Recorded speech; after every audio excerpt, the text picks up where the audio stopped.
Well, it's a recurring rumor on Facebook that alleges sex crimes at a local mall. Police say the posts have gotten out of hand.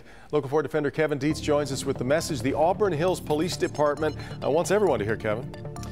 Yeah, their Facebook posts that quickly get shared thousands of times, claiming Great Lakes Crossing is a hotspot for sex trafficking.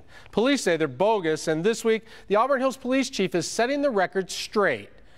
Chief Doreen Oko wrote a blog post about the recurring Facebook rumor. It reads in part, "Frankly, I'm insulted that some commenters have suggested this kind of thing is happening regularly, and that we want to keep it hush-hush. Nothing could be further from the truth.